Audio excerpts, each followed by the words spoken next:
Fast, focused, and fearless. Here are the latest stories at this hour. I'm Diego Castro. The PNP-CIDG has recommended the filing of complaints for alleged violation of the Anti-Hazing Act against several individuals in connection with the deaths of Rene Baterbonia and Divine Adili.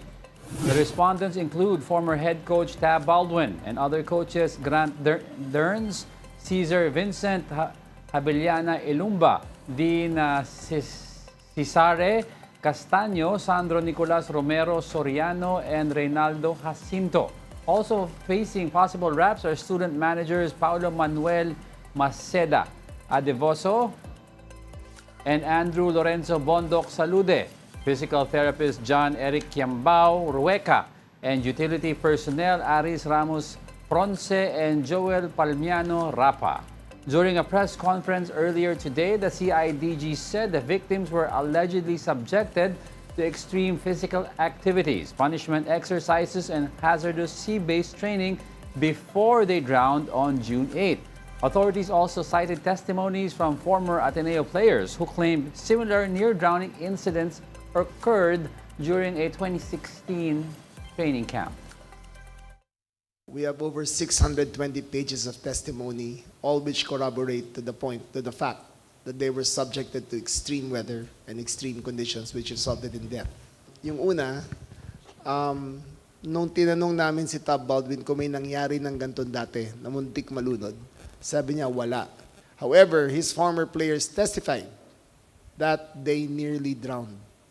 We have a statement of testimonies what happened before 2016. And sabi na they were subjected to swimming, hindi naman sila marunong maglangoy. The pieces of evidence that were gathered shows that a case can be prosecuted.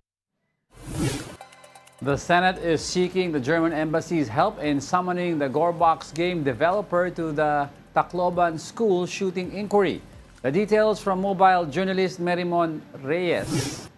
Merimon, gaano ba ka-importante ang cooperation ng developer sa probe na ito?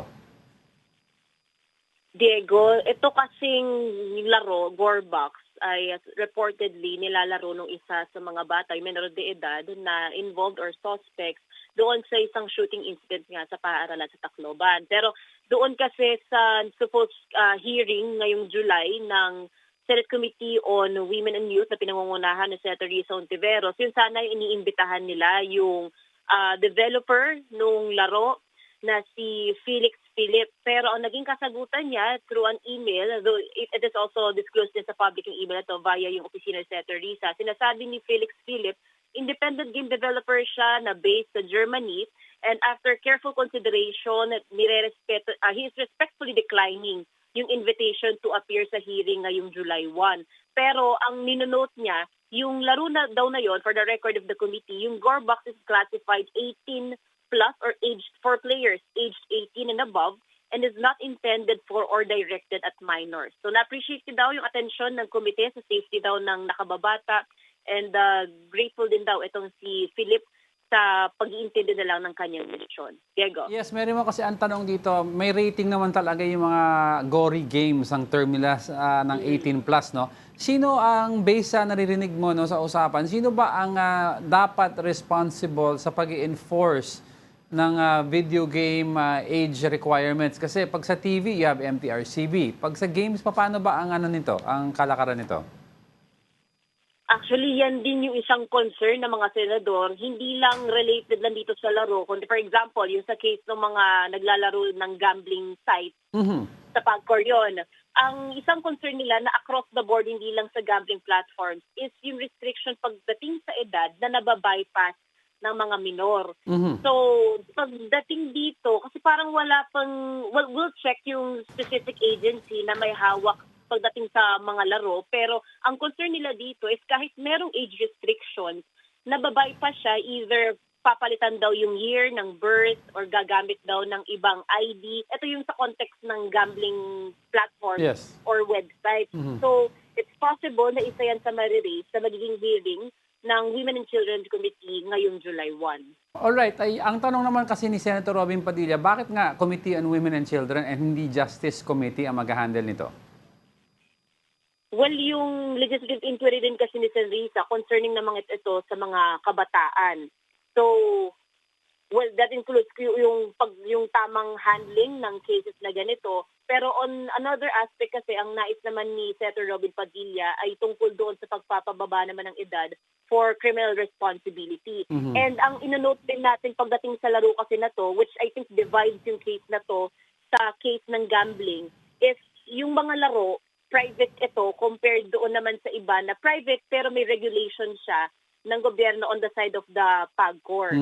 So, yan yung isa sa mga abangan natin, lalo na for when it comes to digital safety and child protection na ina-anchor ng Women and Children Committee. And ano naman ang sentiment ng most of the senators regarding lowering the age of criminal responsibility sa mga juveniles? Well, hati For Senator Robin Padilla, yung pagpapababa ng age pagdating sa criminal responsibility, yung exemption ngayon sa current laws na 15 and below, gusto niya ibaba na ng hanggang 10 years old, kumbaga magkakaroon na ng liability or responsibility rather. Si Senator Sherwin Gatchalian naman, hindi siya okay dito, pero ang isinusulong niya ay batas naman para sa pag-restrict muna ng social media access para sa mga menor de edad, around 16 years old and below. So, yun. And then, ang isa pang point of contention dito kay Senator Kiko Pangilinan, which is ang principal author ng Juvenile Justice Act. So, for him, nire-retain niya na hindi naman ibig sabihin daw na exemption, palalayain, or so.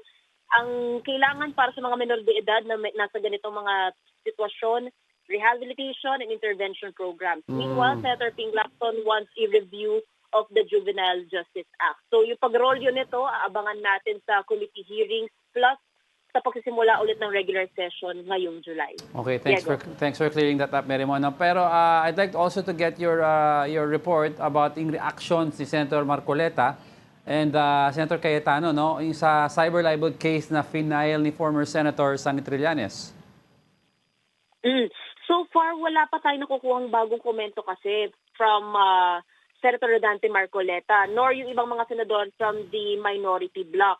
Pero even yun nga, may libel case dito na final naman from former Senator Trillanes. Pero for now, wala pa tayong nakukuhang bagong komento mula dito sa mga senador. Okay, of course, gusto ko rin makuha yung ano ba sinabi nila Senator Marcoleta and Padilla and Cayetano, no? Pati si Mau Aplasca about ito yung Ombudsman's order to file counter affidavit sa possible daw obstruction of justice complaint. Now, this is still over the escape of the ICC na wanted na Senator Bato de la Rosa noong May 14.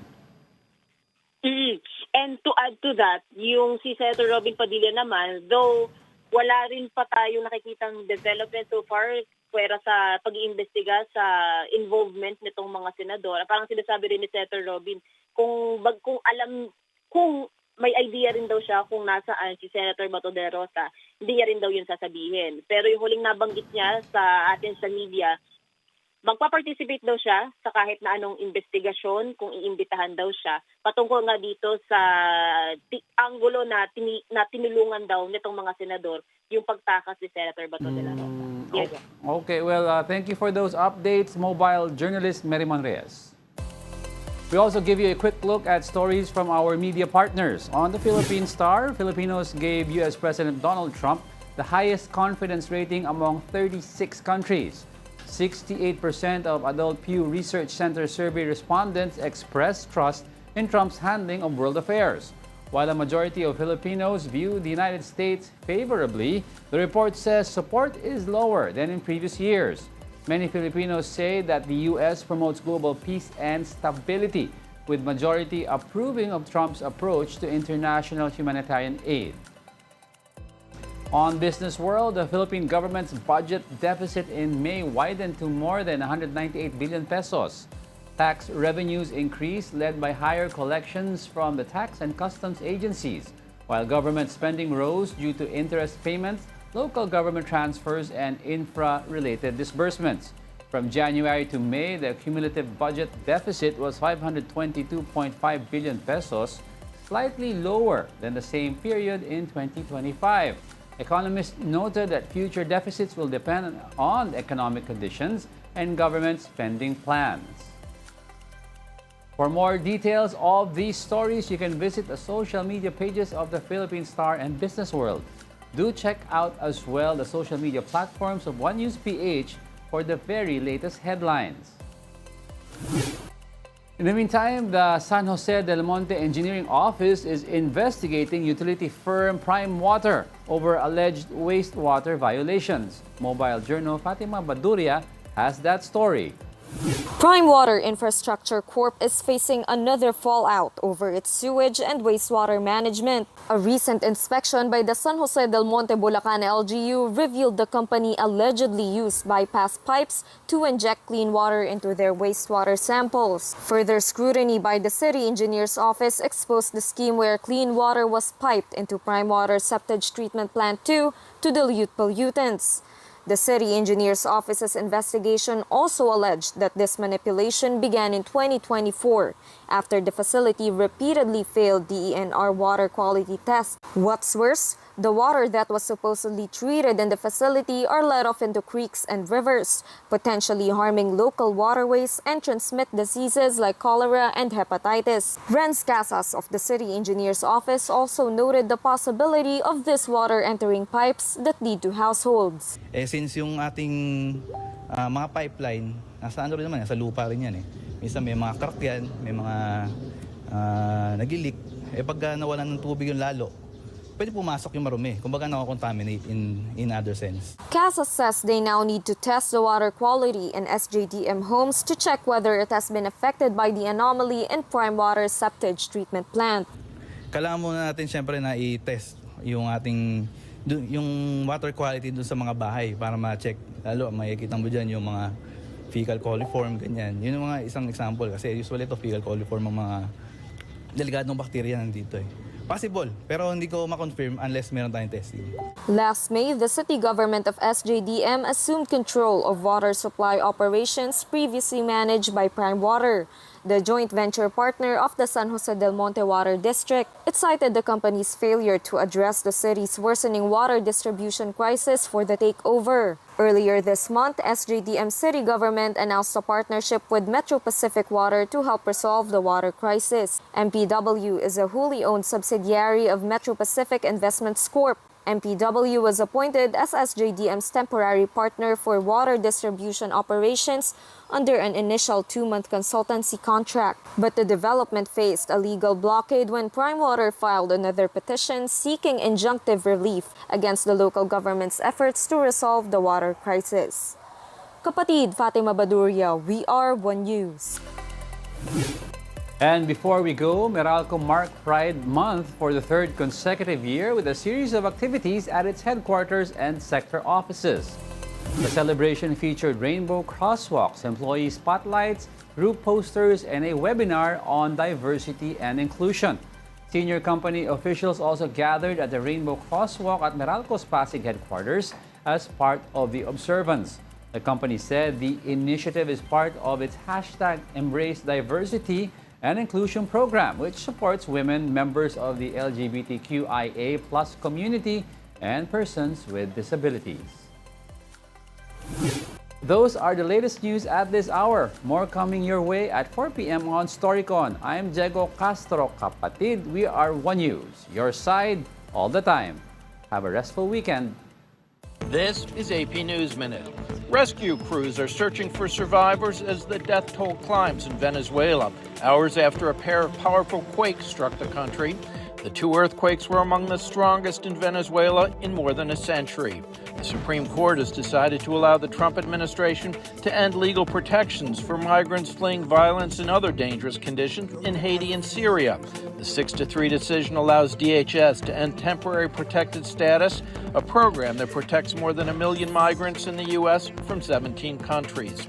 Florida Governor Ron DeSantis says Alligator Alcatraz, the controversial immigration detention center, has shut down. The facility opened less than a year ago, but DeSantis says it's no longer needed. The Fed's preferred inflation gauge rose to a new 3-year high, a potential political problem for President Trump as the midterms get closer. The government reports that consumer prices rose 4.1% in May compared to a year ago.